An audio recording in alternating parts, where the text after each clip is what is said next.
Restaurant वाले chicken fry में ऐसा कौन सा सीक्रेट मसाला डालते हैं जिससे ना ही चिकन फ्राई करते वक्त टूटता है और नहायत ही क्रिस्पी बनता है।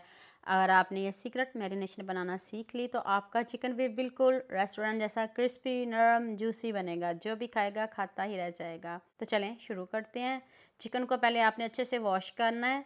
नमक और सिरके में आपने इसको 15 मिनट पड़े रहने देना है। उसके बाद आपने अच्छे से वॉश करना है। उसके बाद डीप कट लगाइएगा। उसके बाद आपने 1 टीस्पून नमक से इसके ऊपर अच्छे से कोट कर देना है। नमक आपने इस तरह ही लगाना है जैसे मैं लगा रही हूँ, ताकि नमक जो है अंदर तक जज़्ब हो जाए। नमक लगा के तो इसको फ्राई करेंगे। पैन में मैंने ऑयल पहले ही गर्म करने के लिए रख दिया है। ऑयल थोड़ा ज़्यादा लीजिएगा।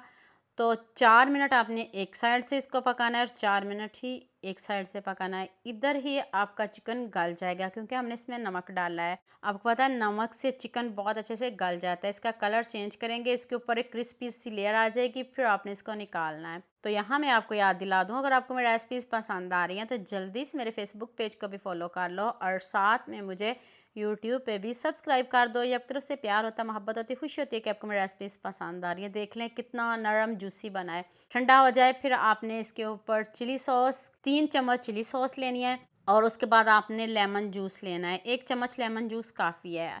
आप हाफ़ लेमन ले लें। तो चिली सॉस के साथ इसके ऊपर कोटिंग कर दें। कोट करके इसको रखने की भी ज़रूरत नहीं है। तो चलिए अब दूसरी कोटिंग को रेडी कर लेते हैं।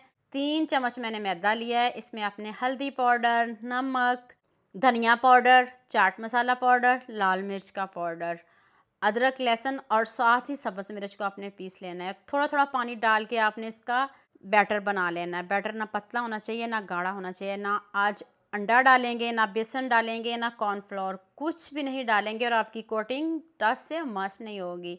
ये कैसे नहीं होगी, आप पूरी वीडियो देखिएगा, आपको मज़ा आ जाएगा। इस तरह की आपकी कोटिंग होनी चाहिए। तो अब आपने इसके ऊपर अच्छे से कोट कर देना है और इसको आपने आधे घंटे के लिए फ्रीज़र में रख दें या फ्रिज में रख दें। मैरिनेट करके आपने इसको रेस्ट ज़रूर देनी है ताकि आपकी कोटिंग उतरे नहीं। इस बात को अपने जहन में रखना है। अपने फ्रिज में इसको लाजमी रखना है। ओवरनाइट छोड़ेंगे तो इसके बहुत अच्छे आपको रिजल्ट्स मिलेंगे। तो उसी ऑयल में मैंने थोड़ा सा और ऑयल ऐड कर दिया। तो अब दोबारा से इसको क्रिस्पी करेंगे। अब आपने इसको टर्न बिल्कुल भी नहीं करना, पूरे 10 मिनट पकाना है इसको। तो जब एक तरफ से अच्छे से पक जाए फिर आपने टर्न करना है। प्यारा सा कलर लेके आइएगा। तो आप मुझे जल्दी से ये भी बता दें मुझे किन किन मुल्क और किन किन शहरों से देख रहे हो। मुझे बहुत खुशी होती है जब आपके फेसबुक और यूट्यूब पर खूबसूरत से कमेंट पढ़ती हूँ।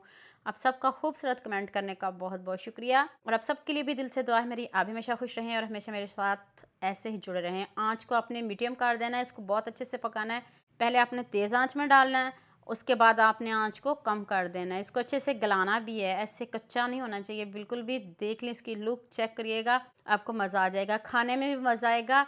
जितना दिखने में खूबसूरत है उससे बढ़िया इसका जायका। इस रेसिपी में मुझे आप सबको बहुत ज़्यादा प्यार चाहिए। जितनी मज़ेदार मैंने आपको टेस्टी यम्मी रेसिपी बताई है। लेग पीस किसको नहीं पसंद, सभी के फेवरेट होते हैं। लेकिन इसको भी ज़रूर ट्राई करिएगा। इतने गर्म है, हाथ जल रहे हैं, टूट भी नहीं रहे। देख लें आपके सामने है। जल्दी से मेरे चैनल को सब्सक्राइब कर देना, साथ में बेल आइकन का बटन प्रेस कर देना ताकि कोई भी न्यू वीडियो आपसे मिस ना हो। दुआ में याद रखिएगा। अल्लाह हाफिज़।